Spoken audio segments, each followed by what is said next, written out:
¿Qué tal, amigos? Buenas tardes, buenas noches, buen día o en el momento en el que estén sintonizando esta nueva emisión de La Última Página. Les damos la bienvenida con el señor de niveos cabellos, que es tocado por los rosáceos dedos de la aurora. Pues menos mal. El ínclito, el inconmensurable Sebastián Alexandros Porrini. ¿Cómo le va, maestro? Bien, bien. Sí, mi cara de ruso. Sí. ¿No? Su cara de ruso blanco. De ruso blanco lo ruso vemos. blanco.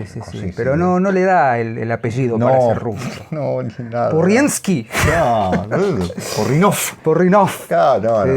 Estamos muy contentos, como verán. Saludo a Fulvio Franchi, querido amigo. Querido amigo. Mirá, estamos probando sonido nuevo, que en realidad no es tan nuevo, es más bien una reconfiguración de lo que ya teníamos, pero hemos hecho una pequeña inversión. Me voy a aprovechar esto porque después se me cae el micrófono. Está con cuello Mao. Estoy con cuello Mao, sí, porque estoy en la moda, estoy en la onda del lino y el Mao. Bueno, últimamente la vestimenta es un tema de inicio. Sí. Usted es una guayabera. Guayabera, sí, prácticamente.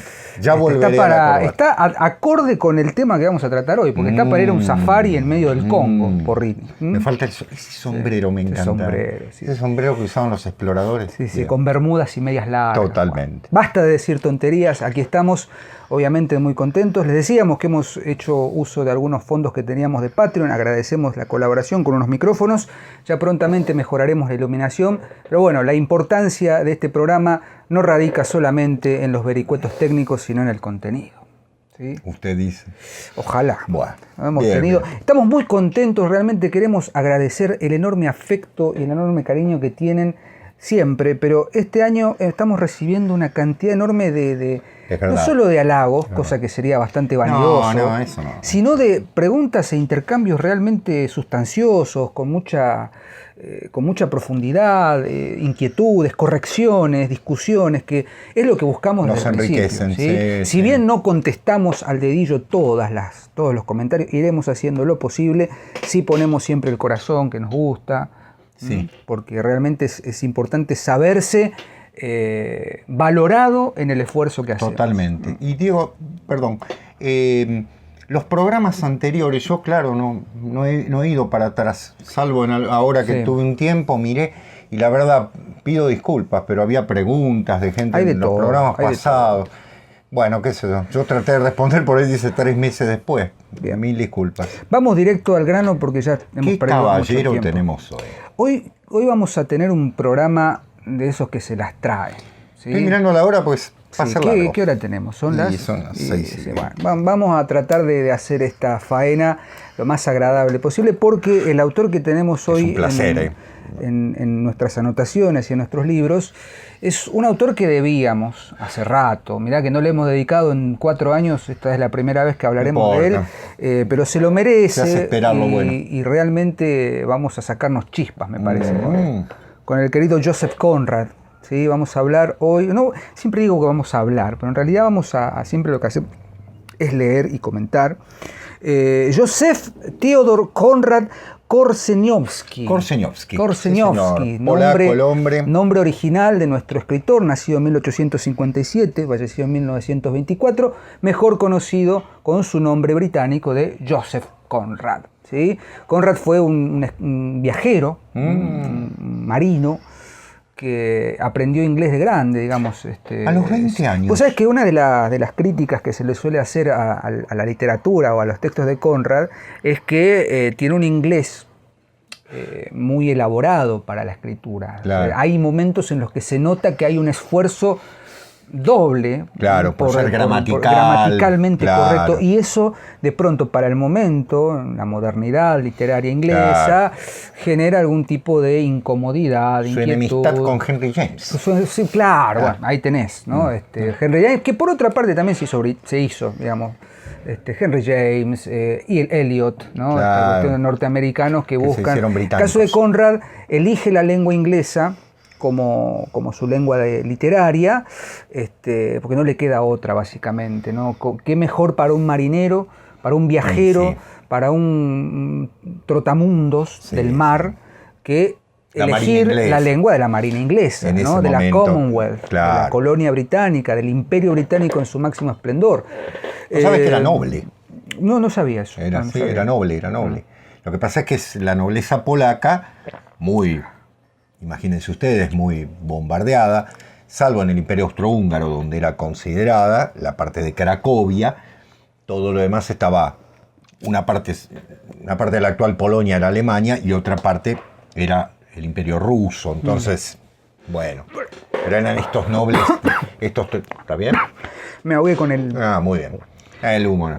Es la nobleza terrateniente polaca, sí, venida menos. Lo interesante es que gran parte de ese bagaje cultural, idiomático, va a circular por su literatura. Sin lugar a dudas. Literatura que, por otra parte, valga decirlo, no es una literatura demasiado conocida en el momento que escribe Conrad. De hecho, por ejemplo, su gran novela El corazón de las tinieblas pasó casi desapercibida. Una literatura que fue revitalizada por la crítica de mediados del siglo XX, sobre todo, a partir de Eliot.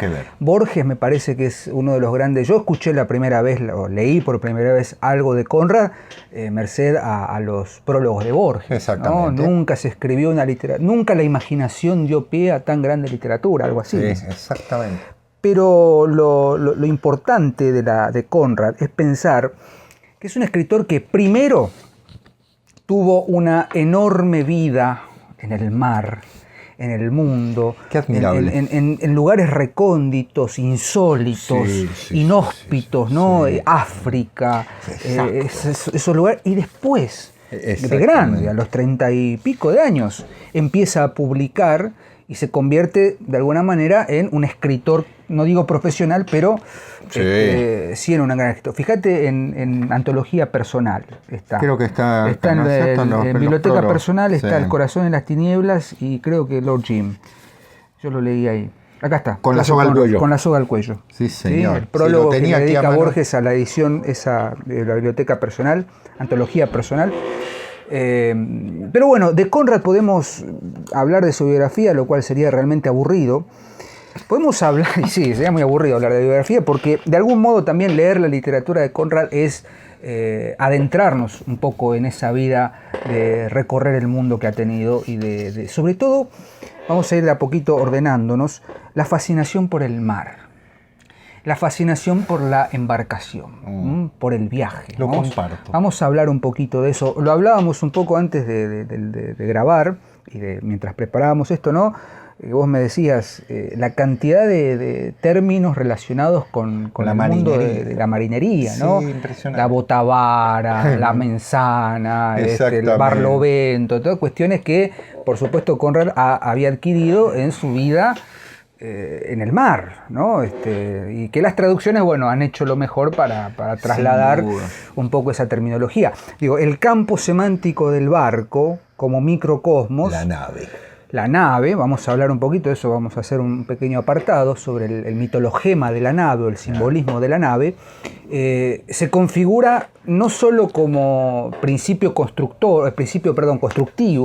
claro, y eje conductor de gran parte de sus relatos, sino también como espacio de desarrollo y espacio simbólico, físico y simbólico, del desarrollo de sus personajes y de sus historias. Exactamente. Vos sabés, Diego, que un poquito para ver la importancia de Conrad, ¿no? Uno diría, un autor que la gran mayoría de sus textos, no todos, y vamos a hablar de algunos que no trabajan en el tema, se centran en el mar, en una época en la que el mar era el medio de comunicación clave. Evidentemente tenía que tener una importancia, y pareciera ser que pierde, si se me permite el término, contextualización, ¿no? Es decir, hoy en día los viajes en barco ya son, ¿no es cierto?, salvo los barcos de carga o los barcos de guerra, no hay esos barcos, sobre todo de los que él habla, que son grandes barcos con cargas, como pasa en algunos casos, pero también de pasajeros, como pasa, por ejemplo, en Lord Jim, ¿no? Básicamente. Pero no lo ha perdido, es decir, ¿Por qué? Porque me parece que hay una temática universal en los textos de Conrad, que tiene que ver fundamentalmente con lo que vos decías, con el mitologema de la nave. Y vos fíjate, Seba, que esto que vos mencionás, ¿no? De la idea del barco como elemento de carga o elemento de transporte de pasajeros, es el momento de quiebre, el momento en el que el viaje en mar deja de ser un viaje iniciático para ser un viaje mercantilista, ¿no? Pasado, por supuesto, por la modernidad, ¿no? Es inevitable pensar la literatura de Conrad junto con la literatura de Rudyard Kipling. Sí, señor. Dos de los grandes exponentes del esplendor del Imperio Británico, ¿no? Del Reino Unido en su máximo esplendor, fines del siglo XIX, época victoriana, primera mitad del siglo XX, o buena parte del siglo XX. Programa a Kipling también. A Kipling, por supuesto. Digo, es inevitable pensar allí en una coyuntura que hemos desarrollado in extenso varias veces, que es, bueno, cómo el mundo moderno, el mundo capitalista, viene a transformar ciertos elementos que otrora eran simbólicos, tradicionales, y los truecan por elementos mercantilizados. Totalmente. ¿No? El barco en Conrad es a la vez un elemento que figura como viaje iniciático en el simbolismo de la nave, pero a la vez es vehículo de ciertos intereses imperialistas, sobre todo en el corazón de las tinieblas. Porque esa coyuntura está muy bien marcada en Conrad. Exactamente. En principio, entre otras cosas. Sí, y vamos, si bien vamos a hablar de varios libros, nos vamos a dedicar posiblemente para mí, Corazón de las Tinieblas, Corazón de las Tinieblas, que es la mejor manera de ingresar en Conrad. Después voy a hacer una alusión, pero me voy a detener en un cuento, porque el simbolismo no declarado está perfectamente manifestado, ¿no? Eso es interesante, también seguramente arribaremos a esa conclusión. Digo, no hay en Conrad una intención manifiesta. Digo, tampoco hay que pensar que en todo simbolista hay intención manifiesta. Cuando el símbolo opera, es porque hay algo que no se manifiesta de manera concreta, sino es alegoría. Exactamente, ¿no? Esa es la genialidad. Pero bueno, habíamos hablado en su momento, hace unos minutos... Perdón, sí. Yo como gran experto en el inglés, yo traduciría esa novela como El corazón de la oscuridad. ¿No? En realidad, vos sabés que quiero hacer un excurso, vamos a hacer un paréntesis.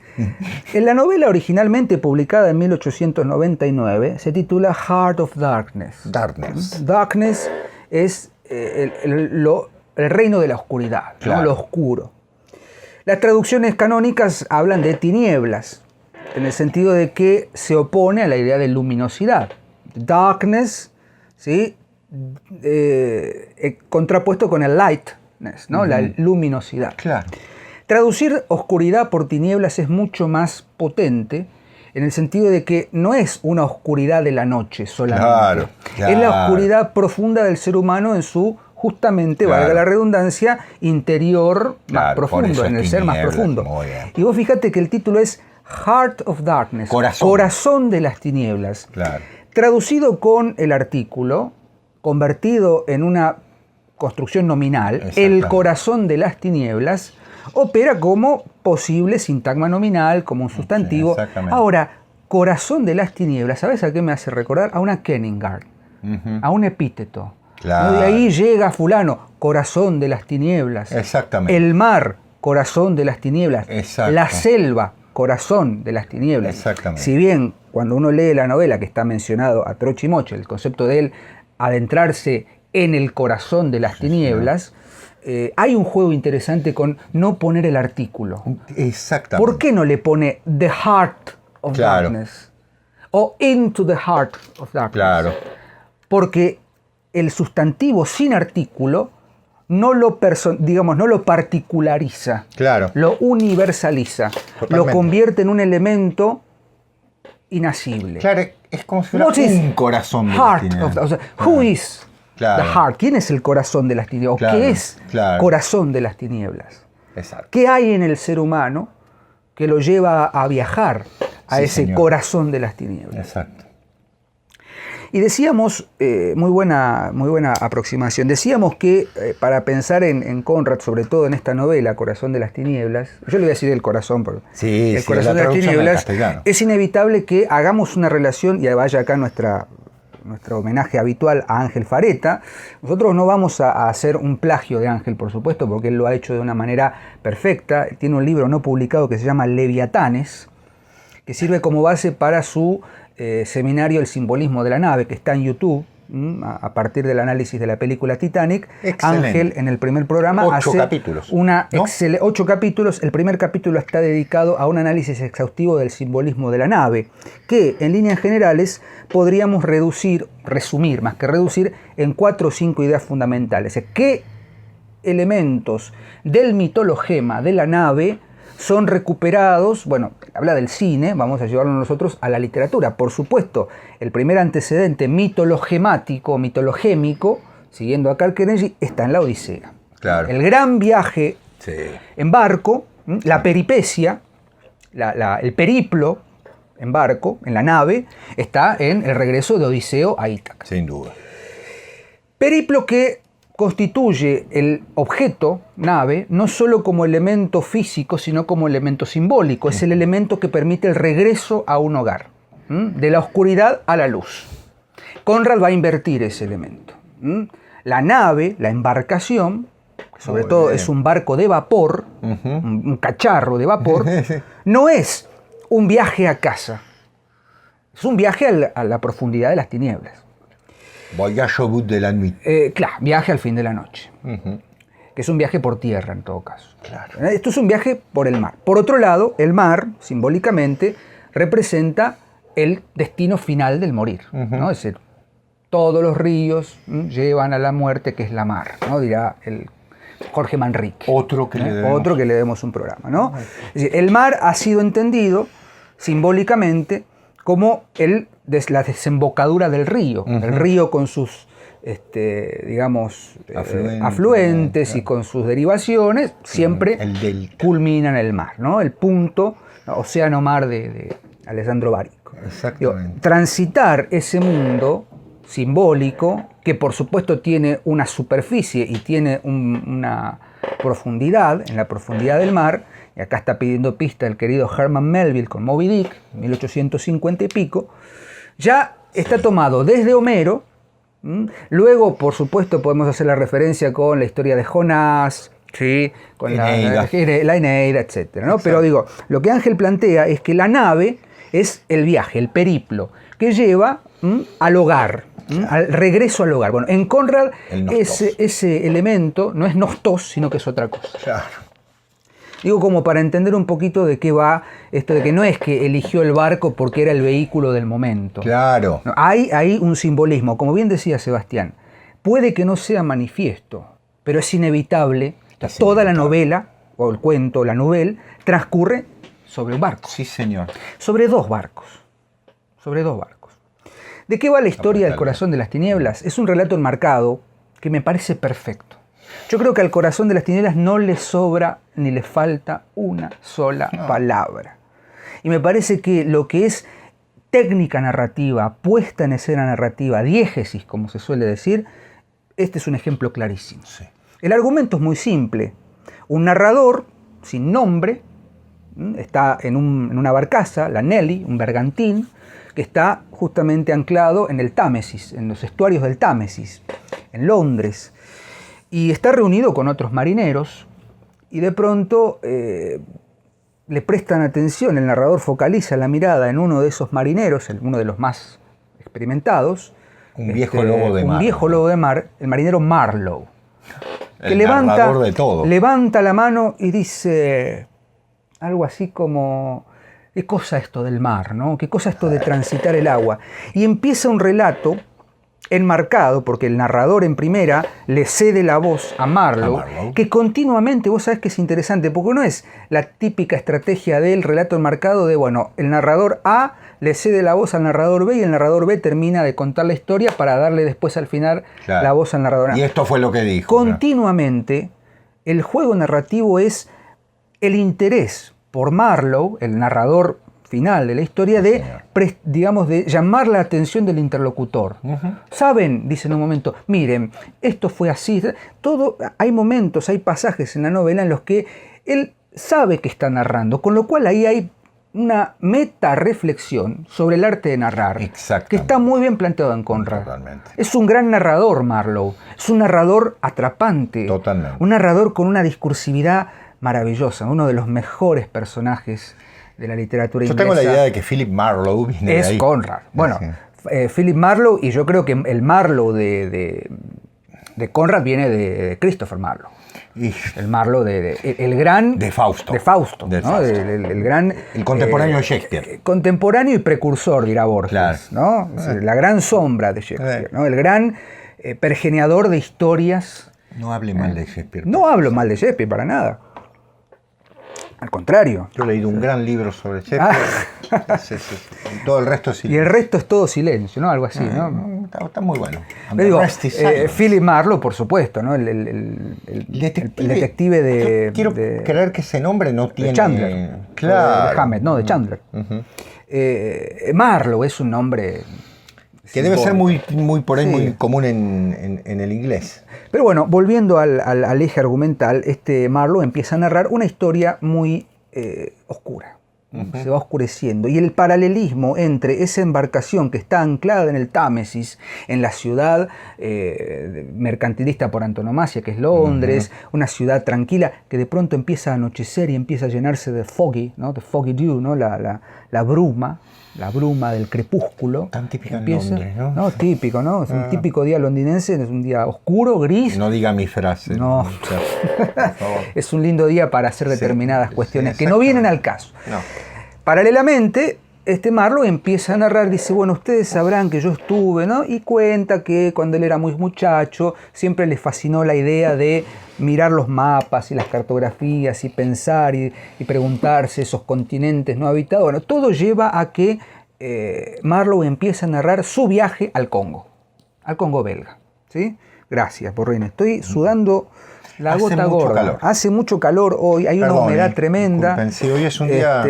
Gracias. No es un día inglés. No es un día inglés, es un día tropical, es un día congoleño. Hoy nos tendríamos que haber... Bueno, en este caso vendrá un poquito mejor, ¿no? No le he dado un pañuelo, como verás.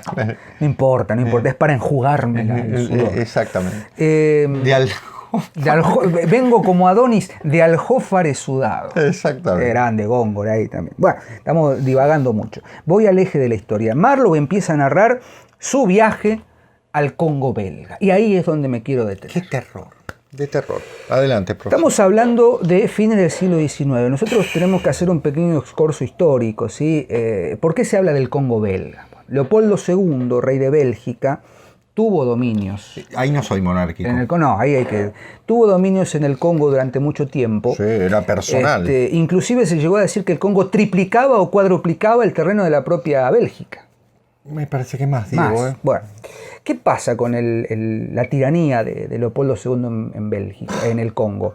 Criminal. Se encargó sistemáticamente de pulverizar toda forma de vida nativa, toda forma de civilización, entre comillas, terrible, merced a la avaricia, ¿no? Porque lo que se explota en el Congo es el marfil. Y el caucho, ¿no? La fiebre del caucho, que se saca de ciertas resinas de árboles, que va no solamente transformando la fauna y la flora, exterminar elefantes y exterminar la arboleda, sino que genera un ingreso y un interés económico y un interés sobre todo de mercenarios, porque el Congo se termina convirtiendo en una suerte de libre circulación de todo tipo de escoria europea que va a parar a la explotación de marfil, a la explotación de caucho, y que va a someter al pueblo congoleño, a todas las tribus nativas del Congo, a un régimen de esclavismo, a un régimen sanguinario, un régimen de explotación y sobre todo la exposición de la decadencia de la administración monárquica. Que eso se ve muy bien en la novela de Conrad.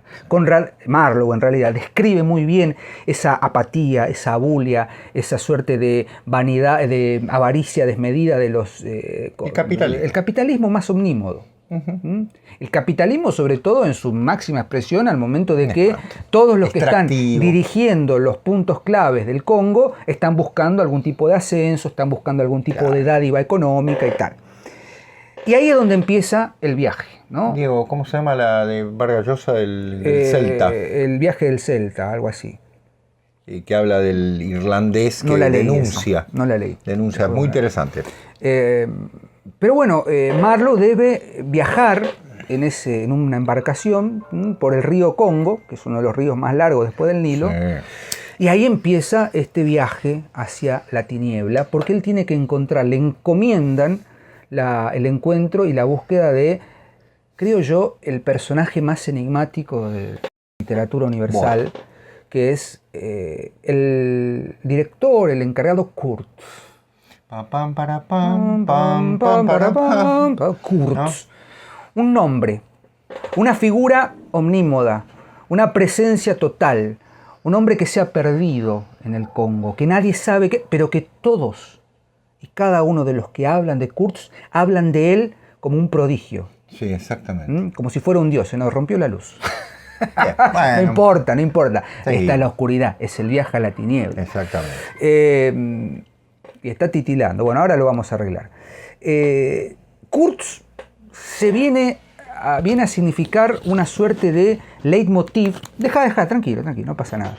Leitmotiv continuo en la novela, porque toda la novela, sobre todo a partir de la segunda parte, es la búsqueda de este personaje que está perdido y que está sumido en la más profunda oscuridad de la selva. Porque para llegar a Kurtz, Marlowe y su séquito de marineros, como decíamos, en una embarcación que se cae a pedazos, tienen que pasar como 3 meses en un puesto ahí esperando que traigan remaches para arreglar el barco, finalmente logra internarse en el río, y el río, dice, es como una serpiente, ¿no? La animalización del río. La idea de lo salvaje, de lo oscuro, del sumergirse en esos vericuetos, en esas ensenadas, en esas enormes veredas de selva. No, me hace acordar a los cuentos de Horacio Quiroga, por ejemplo. Bueno, muy buena alusión. Esa idea de perderse en la profundidad más omnímoda de la jungla. Claro. ¿No? Y finalmente, no quiero spoilear el final, esa figura de Kurtz, que aparece muy poco en la novela, físicamente, pero es lo que sostiene toda la obra. Mítica, viene a constituirse como la justificación del hombre que se ha perdido justamente en la profundidad de la tiniebla y que se ha convertido casi en un dios. Porque Kurtz es venerado por los nativos como un dios. Sí, señor. Sí. Pero hay algo que ha sucedido con Kurtz, y ese es el interés del narrador. Al narrador le interesa contar en el corazón de las tinieblas, usar el mitologema de la nave y el mitologema del viaje, no como un regreso al hogar, sino como un ingreso al infierno. Exacto. Y encontrar que el infierno de los hombres, segundo mitologema, es mucho más terrible que el infierno bíblico o el infierno religioso. Muy bien. Porque lo que encuentra en Kurtz y con Kurtz es inenarrable. Es horroroso. La palabra horror, la palabra horror, que no es el terror. El horror es psicológico, es profundo. El terror puede ser producido por algo externo. El horror es algo que está dentro del ser humano. Y Kurtz lo entiende. Es una suerte de Ahab, capitán Ahab de Moby Dick, que va en busca de la ballena blanca. Como Kurtz va en busca del blanco marfil. Claro. A la perdición total y a la decadencia del ser humano, que ha perdido toda noción de trascendencia espiritual para justamente sumirse en la oscuridad de lo material. Claro. Yo quisiera leer toda la novela, quisiera leer fragmentos, tengo marcadísimo muchos fragmentos, pero no los quiero aburrir porque estoy hablando mucho. No, Diego, es que realmente... Pero van a encontrar esos paralelismos interesantes. Es una novela, ¿no? El lenguaje de Conrad, la sintaxis de Conrad. Marlowe es atrapante. Yo juro que uno empieza a leer la novela y no la puede soltar. Es más, las partes de Marlowe en toda la novela. Ahora vamos a hacer alusión. Vos fíjate, Diego, que... Mientras vos haces esa alusión, yo voy a tratar de... Un segundito. Arreglar la luz. Sí. No hay problema, esto es... ¿sí? Esto es en vivo. Ahí estamos. A ver Ahí está, muy bien, se había aflojado. Bueno, de alguna manera uno quisiera que hablase Marlowe, pero es interesante también las intervenciones en todos los textos donde va a aparecer Marlowe, y vamos a ver que en otros también, porque como buen marino tiene esa capacidad de meternos en el tema, ¿no? Es decir, uno se imagina que una persona que ha vivido semejantes periplos, aventuras, sí. Claro. Exacto, tiene todas las capacidades para hacer visiones de todo punto de vista, ¿no?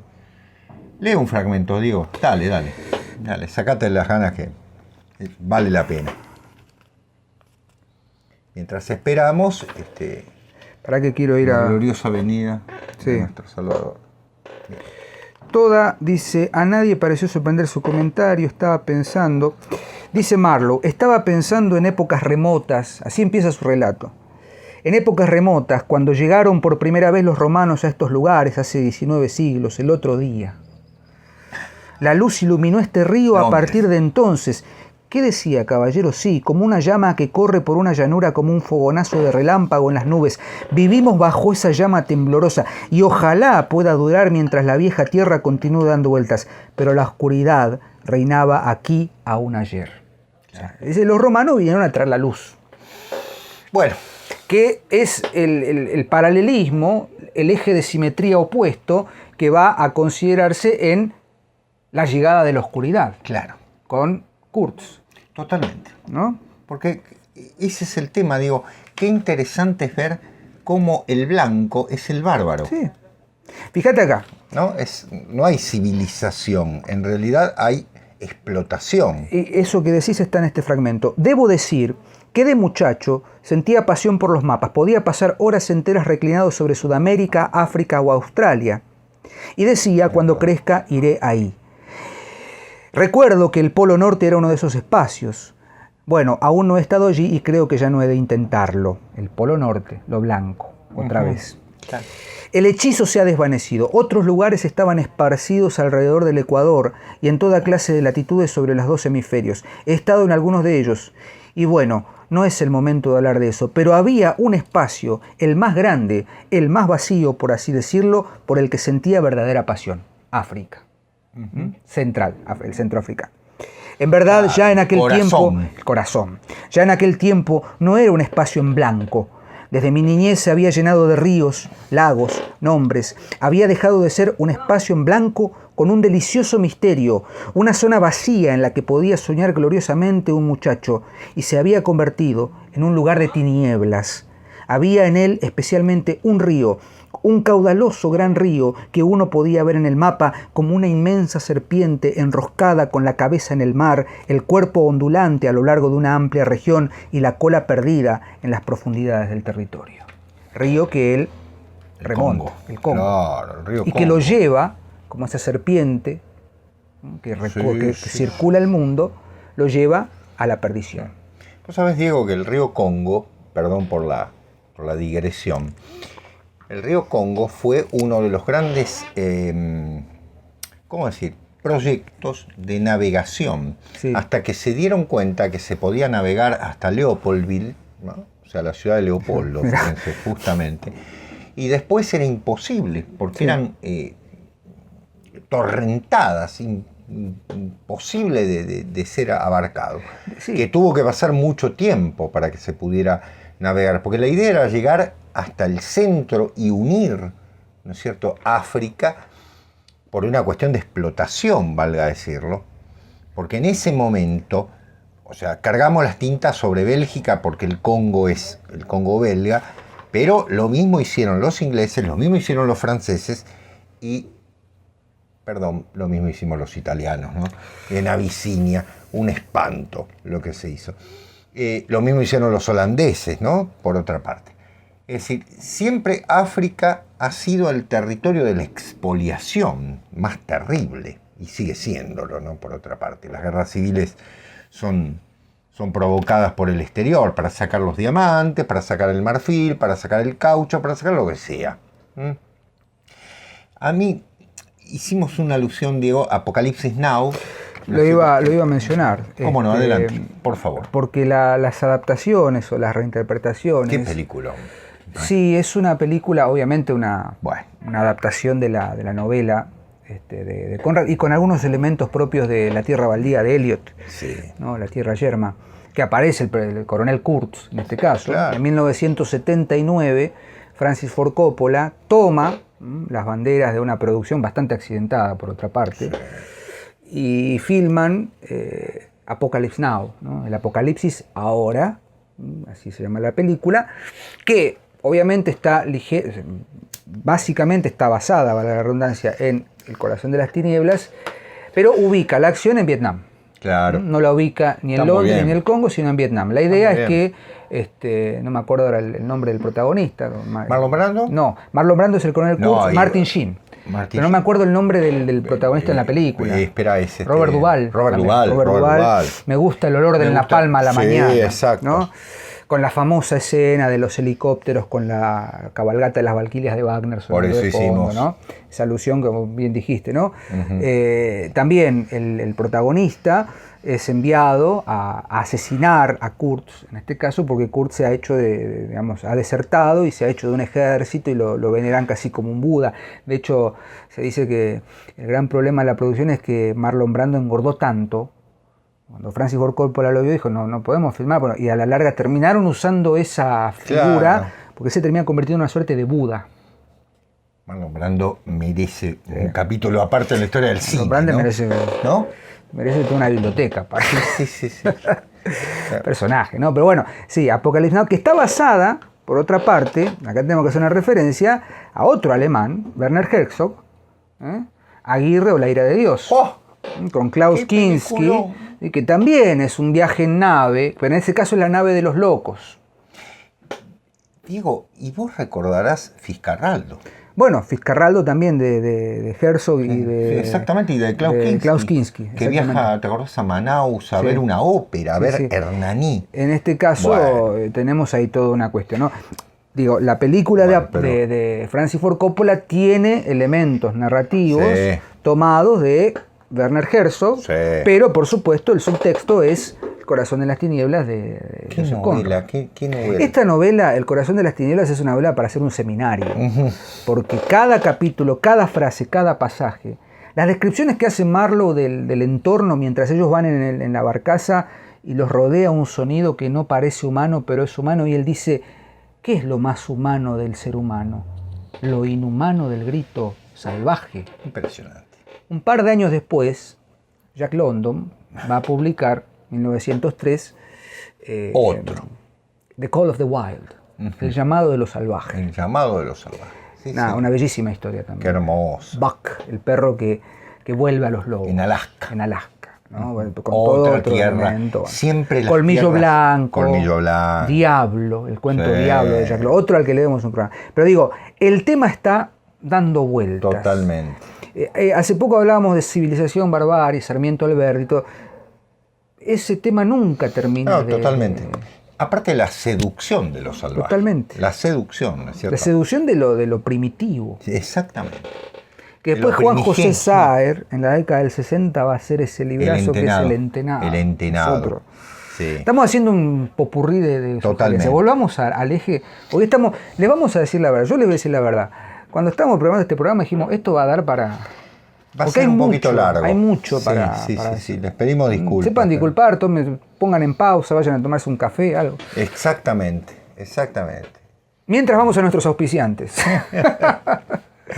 Bueno, ya que estamos, Diego, si te parece, como narrador tenemos a Marlowe. Bueno, yo voy a tomar el otro extremo. Ustedes fíjense, Diego ha traído acá una hermosa edición argentina, dirigida por Adolfo Colombres, traducida por Sergio Pitol. Quienes lean en inglés, si pueden acceder a la novela, no es una novela muy difícil de leer en ese sentido, ¿no? Porque es algún que otro término marítimo, todo, pero es, insisto, es la sintaxis. Claro. Yo me voy a ocupar de varios textos, no lo puedo hacer en la misma profundidad, pero me voy a detener en uno. Voy a tomar Lord Jim, miro para allá porque la tengo ahí. Lord Jim es una novela enorme, no quiero ahora sacarla, no importa. Que también está narrada por Marlowe. Al lado de Rachmaninoff. Ahí lo tiene al lado del cuadrito del retrato de Rachmaninoff. Lord Jim es de 1899. El mismo año. Y 1900 se publica como folletín. Es más, en las cartas de Conrad, ¿no? Conrad es muy amigo de Force Madoff Force. Otro que merece también su tiempo, ¿no? Una generación, ¿no? Bueno, claro. El modernismo, como se le suele llamar. Totalmente. Le dice que en ese momento está escribiendo 3 cosas. Y de esas hemos hablado. Una es El corazón del latón. Otra es El corazón del ator, perdón. Dios mío. Bueno. Claro. Bueno. El corazón de las tinieblas. Miren cómo... un equívoco. Claro. Me lo válido. En ambos casos. Otra es Lord Jim, que es una novela extensa. Son 400 páginas. Yo los invito a leerla con detenimiento. Publicada entre 1899 y 1900 como forma de folletín, como les decía. Que tiene por particularidad algo notable. También hay un barco, por supuesto. Pero hay un personaje que es Lord Jim, que en realidad no tiene nombre. Y que narra Marlowe otra vez, ¿sí? Y que tiene 2 historias. O sea, la novela puede ser narrada en 2 partes. Puede ser argumentada en 2 partes, perdón. Una primera parte, que es la basada en el hundimiento de un barco, el Patna. Patna, ustedes saben, es una ciudad de la India. En el que viajan, escuchen muy bien, porque todo esto es muy notable. Viajan peregrinos a la Meca, o sea, son musulmanes. ¿De dónde? De Indonesia, de esas zonas. Imagínense, disculpen que agregue información, pero la necesito. Imagínense lo que son para un británico esa gente, ¿no? En esa época, ¿sí? No por Conrad. Por favor, no, porque Conrad es un polaco católico. Haceme acordar después de la lectura racista que se ha hecho de Conrad. Totalmente, no, al contrario, exactamente. Las bolas. Y ese barco naufraga y Lord Jim, entre comillas, pónganle el nombre, ahora van a ver por qué Lord Jim, la segunda parte se entiende. Los británicos dejan a la tripulación a merced del naufragio y se salvan ellos. Con lo cual, imagínense ustedes, es la peor vergüenza que un marino puede suplir, ¿no? Es decir, que puede sufrir en este sentido. ¿Por qué? Porque ustedes saben que el principio marino es me hundo con el barco. El capitán se hunde con el barco, ¿no? Incluso el del Titanic. Bueno, por eso citamos a Ángel, ¿no? Vean el escenario. Es decir, todo el concepto de abandonar el barco es la peor traición que pueda existir. Por suerte, los musulmanes son salvados por otro barco británico. Ahí uno podría decir, bueno, ¿no? Quiso salvar la situación. Pero ustedes saben que es una historia real. Está basada en el hundimiento del SS Jeddah en 1880, que es un barco británico que justamente lleva peregrinos, ¿sí? a la Meca, y que Conrad recibe esa información y la noveliza. Y la segunda parte, ustedes dirán qué personaje desagradable. Sí, este marino intenta ser salvado por el mismo Marlowe. ¿Por qué? Porque es un buen marino. O sea, ustedes dirán, ¿es un bueno o es malo? Perdón. Quiero decir, sabe mucho de marinería. El problema es que ha tenido una actitud contramoral, digamos, amoral en ese sentido. Y le da una oportunidad de salvarse. Es en realidad otro quien le da la oportunidad de salvarse. Y este personaje, en la segunda parte de la novela, retoma también una historia real. ¿Por qué? Porque, bueno, hace el bien, defiende a los nativos contra los británicos. Es la historia de James Brooke. James Brooke yo les recomiendo, si no saben quién es, no buscarlo en internet, sino leer la revista, por ejemplo, si quieren datos, la revista Historia de National Geographic, que le dedica un capítulo muy interesante. James Brooke es el primer rajá blanco de Sarawak. Ustedes me dirán de qué me está hablando. En la región de Sumatra existían reinos y este señor, James Brooke, colaboró con ellos y por lo tanto le dieron el título de rey. Es el primer rey blanco, un inglés, que por otra parte está en su retrato. Y ustedes saben que ese reino se mantuvo hasta 1950, en que después, bueno, obviamente se disolvieron estos hechos. Es decir, la novela es, si me permiten la reducción, la caída y el ascenso. ¿Sí? Es decir, el héroe cae. ¿Por qué? Porque este Lord Jim es el nombre que le dan los nativos. Lord en realidad es un título que traduce, claro, lo traduce Conrad desde el punto de vista, es un tatum, ¿no? Desde el lenguaje propio de los aborígenes. Es un personaje que logra salvar su situación moral, su situación ética, desde el punto de vista de un comportamiento. La novela es exquisita, narrada por Marlowe. Sigo. Tercer texto. Bueno, acá me voy a detener más, Diego, y después voy a tratar de avanzar. Conrad me apasiona, he leído. Es apasionante, es inevitable. Ustedes dirán, ¿por dónde entro a Conrad? Bueno, yo creo que comparto con Diego, El corazón de las tinieblas. Y si son un poquito más, ¿cómo decirlo? Más vagos, valga decir. Perezosos. Perezosos, ese es el término. Lean el cuento Juventud. Juventud, narrado por Marlowe, es uno de los grandes cuentos de Conrad, narrado también por el mismo personaje, y acá me voy a detener. También es un viaje, con una serie de peripecias. Pero acá voy a necesitar, por favor, que Diego me corte, porque se va a enfervorizar. No sé si leíste Juventud, Diego. No. No importa. Pero cuando te empiece a nombrar la historia vas a decir, ¡ah! Bueno. ¿Quién narra? Marlowe. ¿A quién le narra? A un empresario, escucha bien, a un contable, o sea, un contador, a un abogado y al narrador. Bueno, el mismo esquema que totalmente. El corazón de las tinieblas. Claro, El corazón de las tinieblas. Sabemos los oficios. Exacto. Aparte me cae bien Marlowe porque fuma en pipa. Sí, por supuesto, fuma en pipa. Tanto, viste, prende y le da pitada, y pide tabaco. En el cuento Juventud, señores, 5 veces pide la botella. Bueno, también, ya está listo. ¿Sí? Nos tomamos un barco, Borrini, nos vamos al Congo. Yo soy un marino de alma. Acá van a ver barquitos. Ahí al lado suyo tiene uno, profesor. Fíjese, mire, tiene igualmente un barquito. yo iría con el capitán Nelson. Yo iría a la Royal British Navy. Claro. Nos van a tirar con todo, pero vengan de a uno. Vengan de a uno, que tenemos. Yo le dije que tenía el kilt puesto, pero bueno. Muy bien. Vamos al cuento Juventud. ¿Por qué se llama Juventud? Porque Marlowe recuerda sus inicios como marino. ¿Dónde? Voy a tratar de narrarlo sin que Diego me corte. Va a ser inevitable. El barco al que sube se llama Judea.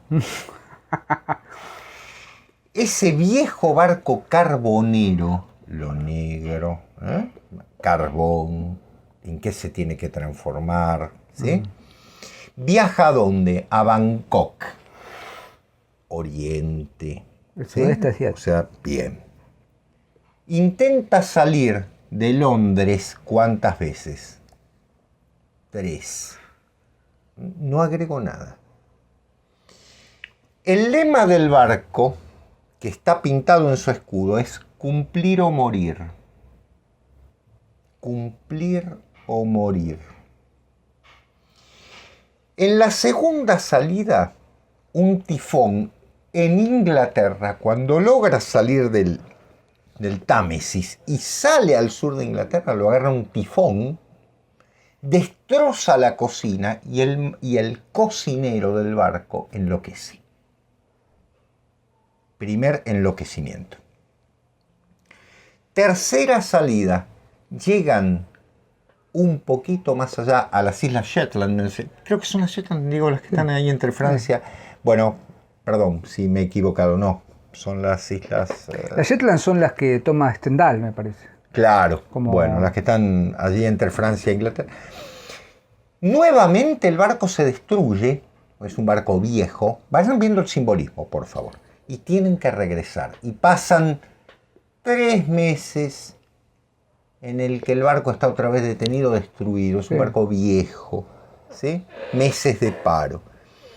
El narrador, Marlowe, que es muy joven, imagínense, 17 años, está enloquecido, quiere salir y ama ese barco. Es un barco destruido, quiere salir con ese barco. El capitán es el señor Byrd. El ave. Muy bien, profesor Byrd, sí, cercano, exactamente. Y el mayor es Mahon, un francés, Mahon diríamos. ¿Dónde vuelven? Bueno, con ese barco destruido y demás. Vuelven al puerto de Cornwalls, Falworth, algo así. Yo soy muy malo pronunciando en inglés. Para que lo reparen. Ahora, ¿puedo citar 2 frases? Adelante. Sentíamos que el barco era como si hubiéramos nacido en él. Segundo, abandonar el barco habría sido como insultar a la iglesia natal. Ahí está. O sea, no estoy inventando, está en el texto. Bien. Logran salir. Cuarto, como diría Ángel, la sabiduría del 4. Cuarto. Si el barco sale, Diego, ¿qué no se escapan? ¿Quiénes se escapan generalmente? Las ratas. Bueno, acá se escapan. O sea, el barco está arreglado y las ratas se escapan. Es una paradoja. De ahí viene el título, como rata por tirante. Exactamente. Se escapan las ratas. Y el narrador Marlowe, que es muy joven, y Mahon, que es una especie de ser bastante oscuro, cuando lo lean me van a dar la razón, le dice, qué paradoja. Yo lo digo en mis palabras, ¿no? Qué paradoja. Las ratas se van en este momento. ¿Por qué? Porque el barco avanza, sufre tifones, voy a avanzar y demás. ¿Qué lleva? Carbón.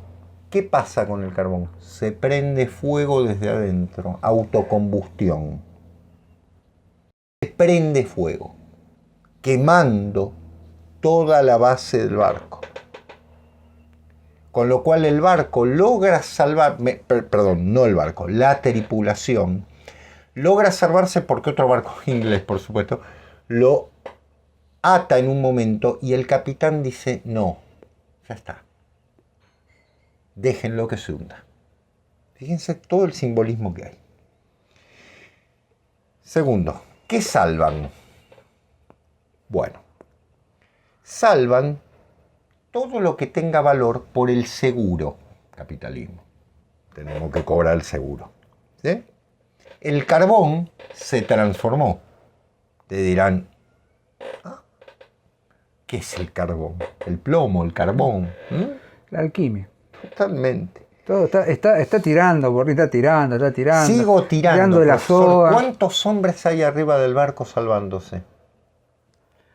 Más de 30. Aparte de Mahon. 12. Ah, ¿No les suena? ¿No les suena? Bien. Pero esperen, el barco está destruido. Queda la base, el carbón que se apaga en un momento, pero que es un peligro porque el barco se va, y dice, frase literal, y todavía algo invisible seguía llevando el barco. El barco sigue. Se ha quemado por sí mismo. Se me ocurren miles de alusiones. La nave. Entro en una iglesia y me dicen, esta es la nave. ¿Sí? Bueno. El arca de Noé. El arca de la alianza. Totalmente. ¿Por qué Noé tiene que construir un barco, una nave? Exactamente. Y la tripulación, en vez de tirarse al agua, en vez de irse al otro barco, se encierra sobre sí. No quieren irse. Hay que salvar eso. No es el carbón, ya está quemado. Ya está. Hay algo que hay que salvar. Exactamente. Que es, ni más ni menos, que lo oculto. ¿No es cierto? Es decir, la manifestación de algo que está oculto. Bien, cierro acá. lean Juventud. Para mí uno de los más grandes cuentos. Tiene un solo defecto, hoy se lo comentaba a Diego, tiene un solo defecto. Una complejidad. Una complejidad que está lleno de términos de marinería. Se van a cansar de barlovento, sotavento, mesana, botavara, todos esos términos, ¿no? Que yo nada sé, ¿no es cierto?, de todo eso. Jarcias adojadas. Exactamente. Cabos a la cornamusa. A la cornamusa, claro. Que en un momento... Pero claro, Conrad ha vivido ese ámbito. O sea, ¿cuál es la iniciación del Marlowe que Diego citó muy bien en El corazón de la Tor? En un barco. El corazón de la tiniebla. ¿Qué dije? De la Tor. Hoy estoy terrible, ¿eh? Perdón. Poe está... Querido San Edgar está ahí. Sí, el querido San Edgardo Allan Poe. Allan Poe. Exactamente. Está allí, perdón. El corazón de las tinieblas es este narrador, ¿sí? Que cómo se inicia en la vida marina, en un barco que se hunde. Porque no llegan a Bangkok, nunca. Quieren llegar a Oriente, quieren orientarse. Punto, y no digo más. Tercer texto. Nostromo. Voy a ser breve, digo, 1904. Porque Diego me mira como diciendo, vamos a 7 horas. Nostromo. Laissez-faire. Perfecto. Es una novela absolutamente diferente. Nostromo, de 1904, transcurre en América, en una república imaginaria. Uno se imagina, es más, ¿saben quiénes lo han asumido mucho? Colombia. Los colombianos han asumido. Es una república a la que él llama Costaguana, ¿sí? Donde, ¿qué existe? Una dictadura explotadora, desde todo punto de vista es una porquería, una república bananera, digamos, en el mejor estilo, en el que Conrad denuncia que las guerras civiles que vive el país están amparadas por el imperialismo de una nación muy poderosa del norte de América. ¿Cuál será? ¿Cuál será? No sé, no se me ocurre. 1904. Muy pura, ¿no? Señores, en 1903 se creó, por decisión de los Estados Unidos, un país en Estados Unidos, en América, Panamá. Vaya nuestro cariño a los panameños, pero ustedes saben que Panamá era parte de Colombia, ¿sí? Es decir, ¿qué hace Conrad? Esto, Diego, a mí me lleva, perdón por la disquisición pero me lleva a lo siguiente. Viste que dicen, lees este tipo y es literatura. Lo que pasa es que la política tiene que estar supeditada a la buena literatura. Lo dijimos un poco en el programa de Sarmiento y Alberdi, ¿no? Sí. Es decir, en mi caso particular, detesto este mote de la crítica social desde la literatura. Totalmente. Yo también. Decir, la literatura tiene que abrir la crítica. No. ¿Qué sé yo? Bueno, pongámosle... No. Me parece que son elementos consecuentes uno de otro. Sí. No sé si habla una crítica, pues si se puede decir que Conrad o pone en discusión el imperialismo. Pues, la literatura es mucho más poderosa que eso. Mucho más poderosa. Exactamente. Mucho más poderosa. Es que justamente, fíjate lo que hace Conrad. Toma un hecho real, lo traslada a un hecho, digamos, imaginario, ¿no? Porque es una república imaginaria. Nostromo, ¿por qué? Ustedes me preguntaban por qué el título. Porque es un italiano que viaja a hacer negocios. En realidad es una adaptación del apellido Nostramo, que se convierte en Nostromo por los aborígenes del país, que busca enriquecerse, ¿sí? Pero en ese relato genial, porque estamos hablando de Conrad, estamos hablando de un genio, caracteriza la sociedad americana como una sociedad no que va a la guerra civil porque tiene ideales, sino que está dominada. ¿Sí? Yo siempre digo lo siguiente, Diego, lo hemos hablado 1000 veces. Los grandes mafiosos de los Estados Unidos nos enseñaron grandes cosas. Los escritores que estuvieron ligados a eso nos enseñaron grandes cosas. Y un polaco le enseñó a los ingleses lo que era justamente el imperialismo. Después le decían que hablaba mal, que pronunciaba mal. Esa es la paradoja de Henry James, ¿no? Sí. Claro. A ver, Henry James es un narrador. Pero ahí está otra vez lo que decimos siempre. La mejor manera de desmontar al enemigo es hablar su idioma. No crear un idioma aparte. No crear un idioma aparte o no irse a otro idioma para criticar. Lo que hizo escritor que no es santo de mi devoción, que es el de Molloy. ¿Cómo es? Beckett. Beckett escribe en francés porque le es más cómodo. Bueno, es irlandés, viejo. Bánquesela. Yeats. William Butler Yeats. ¿Usted quiere que hable en céltico? Quiero que hable gaélico. Tampoco. En inglés. Tampoco. ¿Cuál es el Joyce? Sí. La paradoja. La paradoja. Digo, ¿cuál es la forma de desmontar la mentira del imperio? A través de la lengua. Con todo el aprecio que uno le tiene a la literatura inglesa y a la cultura. No, eso va por otro lado. Digo, pero un irlandés, en el caso de Joyce, no escribe en gaélico.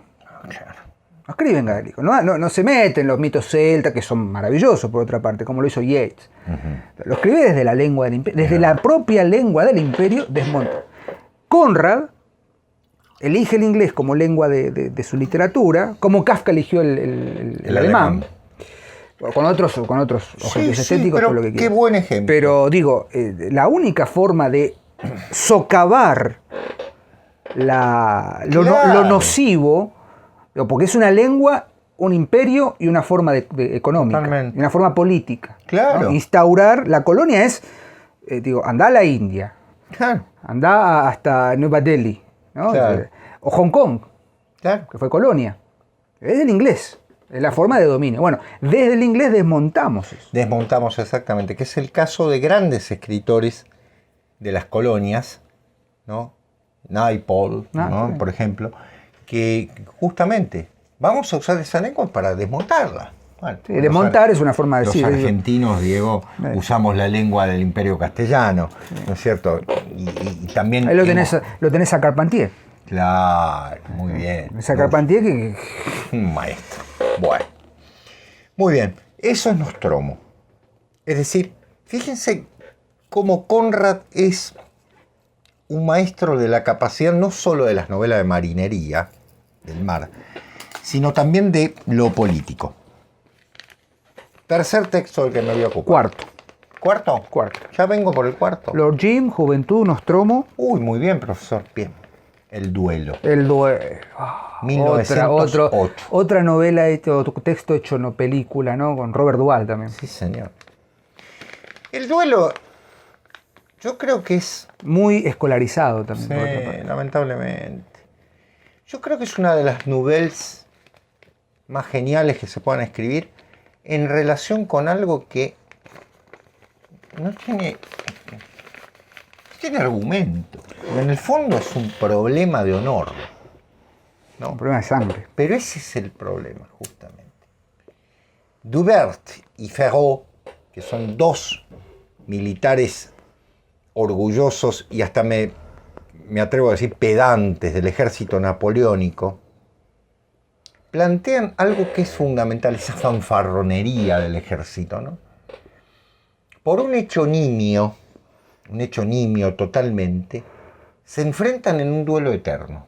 Pasan los años, van pasando los hechos, ambos llegan a generales, pero está ese resquemor del duelo. El duelo es eterno entre estos dos hombres. Es de alguna manera, si ustedes me permiten, hay tres características. Una es que sean del ejército napoleónico, otra es que sean oficiales y otra es que de alguna manera resalten la idea de la derrota francesa. Esa es la genialidad de Conrad. No lo pone en el ejército inglés, ni lo pone en el ejército prusiano, ni en el ejército ruso. Es esta idea de lo inútil, ¿no? De un duelo que no se da nunca, porque en realidad cuando se van a enfrentar a primera sangre, nunca termina. Y que encierra la mayor característica de la esencia del guerrero inútil de la modernidad, ¿no? Quiero que observen, que lean el texto. Es una novela, ¿sí?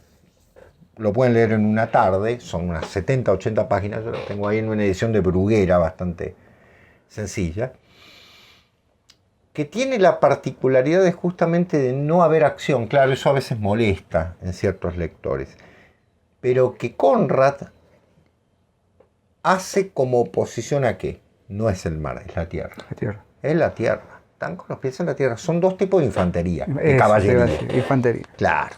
¿Sí? Es decir, es la tierra. En la tierra, es la marina, es el ejército. Exactamente. Y termino, Diego. El último. Yo estaría todo el día hablando. Es para por eso vuelvo. Conrad merece un seminario. Sí, es un... Otra novela absolutamente distinta, que es El agente secreto, de 1907. Novela de 400 páginas. Que es una novela de espionaje. El agente secreto es una de las novelas más entretenidas de Conrad en ese sentido. Si les gusta el tema del espionaje, es un fundador del tema. Nos lo morfamos el año pasado cuando hicimos el programa. Claro, exactamente. Cuando hicimos el programa sobre... literatura de espionaje. Sí, señor, exactamente. Que hablamos de estos dos grandes maestros. Graham Greene y Mexica el tambor. Sí. Ya me voy a acordar. Bueno, ya sí, exactamente. Que murió hace poco. Sí. Gran narrador. El agente secreto, ojo, quiero aclarar. Por favor, hay un cuento de Conrad que se llama El copartícipe secreto. Nada que ver. Copartícipe secreto es un cuento de características marinas también. En este caso, es una novela de espionaje de 1907 que, como les decía, tiene un tema fundamental. El anarquismo. Yo adhiero plenamente, realmente. Un monárquico anárquico. Sí, totalmente, porque como no puede haber ese orden artúrico, entonces, realmente, que lleva justamente a un ataque a esta sociedad vacua, a esta sociedad burguesa, a esta sociedad moderna, ¿no es cierto?, que vacía de contenido todo. John le Carré, muy bien, profesor, exactamente. Perdón. Exactamente. No, muy bien. John le Carré, cuando nos dedicamos a él, exactamente. Y que cierro con esto. La novela El agente secreto fue leída y era texto de base ¿de quién? De una bomber. Una bomber, sí. Una bomber, ustedes saben, fue un personaje, vive, está en la prisión, tiene 78 años, el famoso manifiesto de una bomber. Yo recomiendo leerlo. El manifiesto de una bomber está en internet, lo pueden encontrar, vale la pena leerlo. Es un alegato contra la modernidad y la posmodernidad, contra la destrucción de la ecología, pero fundamentalmente sobre la base de que estamos haciendo pomada el planeta por medio del enriquecimiento de la técnica y de la industrialización extrema. El texto base de una bomber, escuchen bien para los que no lo han leído, es El agente secreto de Conrad. Cuando era chico, él lo leyó y lo llevó como texto de cabecera. Una bomber cometió el error de matar a seres humanos. Y acá sí, discúlpenme, tírenme con lo que quieran. El error. Cometió el error de mandar bombas a seres humanos. Si uno lee sus principios, no sé si no estoy de acuerdo. Como monárquico tradicional puedo decir que el mundo moderno encierra horrores. Como dice Diego, vengan de a uno. No hay ningún problema. Vengan, no se vayan, no se desuscriban. No. Y me encanta que me combatan. Bueno, para cerrar, lean a Conrad. Yo creo que uno de los momentos más felices que uno puede tener en la literatura es la lectura de Conrad. Ahora, de todo lo que yo dije, vuelvo al inicio. Como dijo Diego, lean El corazón de las tinieblas. Para mí me parece, si no tienen tiempo, lean El corazón de las tinieblas. Me parece que resume... Está todo, digamos. El mar, la búsqueda infructuosa del hombre moderno, la decadencia en ciernes de una forma de vida y de una forma política, la crítica a esa forma, la crítica al imperialismo, la crítica al capitalismo, Pero sobre todo, volviendo al principio, el mitologema de la nave, el mitologema del viaje, el mitologema del descenso, que como bien decimos en el hilo de Ariadna, forma parte de ese laberinto, que ya está en la mitología, que ya está en las tradiciones religiosas, pero sobre todo está en la esencia propia del ser humano. Sí. Somos eternos viajeros. Sí. El mundo, la Tierra, es 70% agua. ¿Por qué? El planeta azul. ¿Por qué? Y hay una revitalización, gracias a los dioses, en el cine moderno. Esto va a ir en contra de los principios que plantea Ángel y bueno, por supuesto, aceptamos todo tipo de críticas, pero no somos especialistas en cine, por supuesto. No, les debemos un programita, una colaboración. Un aficionado. Le debemos una colaboración a los muchachos de Banda Sonora Original que siempre están en Instagram ahí, que son especialistas, un gran afecto a Diego y perdón, no recuerdo a quién más, pero Diego Cirulo y no me acuerdo del otro, perdón. Pero que bueno, ellos pueden darnos una pata en el cine. Pero digo, vos fíjate que ahora se viene la gran película Godzilla contra King Kong. Vos decís, ¿qué? Son blockbusters, vean Godzilla del 2014 y King Kong, la isla de la calavera, la última película de King Kong, y quítenle todo el atrezzo así medio hollywoodense, todo. Volvemos a los elementos esenciales. El hombre luchando contra la bestia y la bestia entendida no como una entidad que viene a lo Lovecraft de la profundidad. No, claro. Forma parte del hilo tempore. La bestia es el leviatán. La bestia es el cachalote blanco. Exacto. La bestia es el hombre. Exacto. La bestialidad está en el hombre mismo. Kurtz. Exacto. Mahon. Claro, Lord Jim. Lord Jim. Exacto. La bestialidad, barbarie o no, es propia del ser humano. ¿Cuánto duele más cuando se dice civilizado, ¿no? Claro. Porque, a ver, en El corazón de las tinieblas, Marlowe narra este viaje, este periplo por el Congo, y están en el Támesis. Ese paralelismo, ¿no? Ese viaje que planteas en Juventud es buscar, orientarse saliendo de lo civilizado, y no pueden. La naturaleza, o sea, la presencia de la naturaleza como elemento rector, la naturaleza equilibra, muy darwiniano lo que estoy planteando, también propio de la época.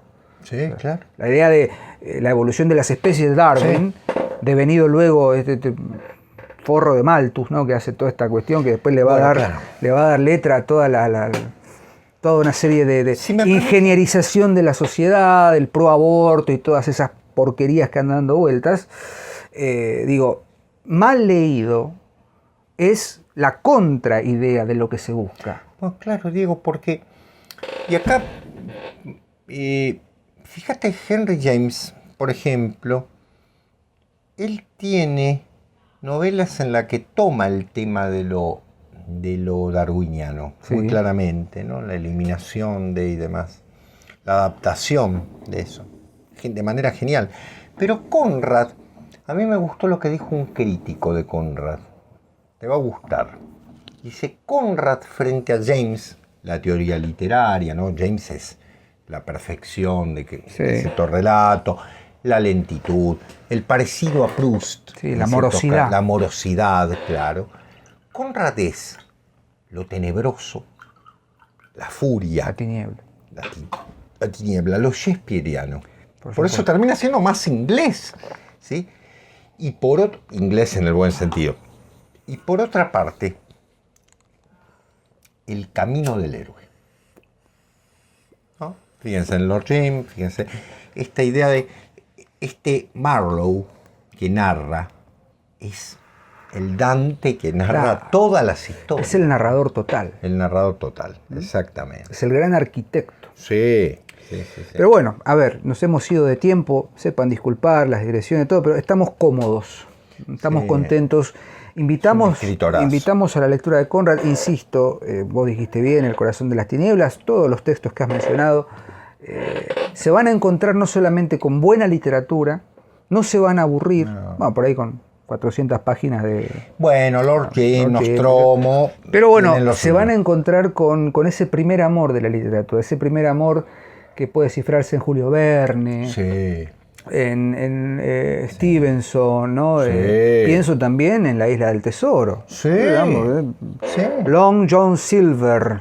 Sí, no es inglesa Juan, chata. Juan el Largo de la Plata. La larga plata de Juan, Long John Silver, también novela paradigmática del viaje, ¿no? De la búsqueda de la isla del tesoro, ¿no? William Defoe, Robinson Crusoe. Inevitable. ¿No? Bueno, digo, si quieren viajar en barco, si quieren viajar en mar, Moby Dick. Sí, ¿no? Digo, sí. Está todo un acervo, ¿no? Un caldo de cultivo que nos obliga a revisar nuestra condición humana.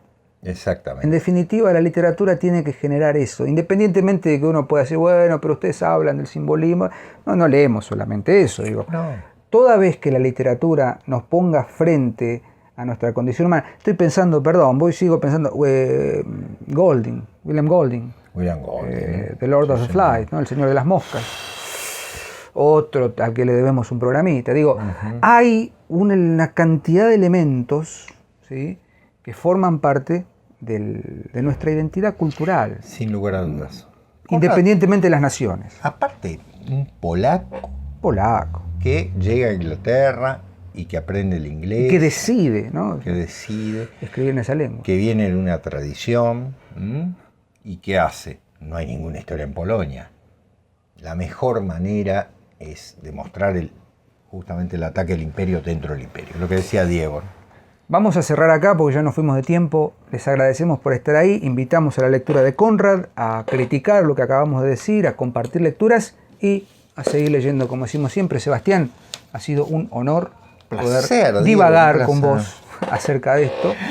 Está oscureciendo, la tiniebla va cayendo en esta tarde calurosa de verano, de fines de verano, si estamos cerca del otoño. Sí.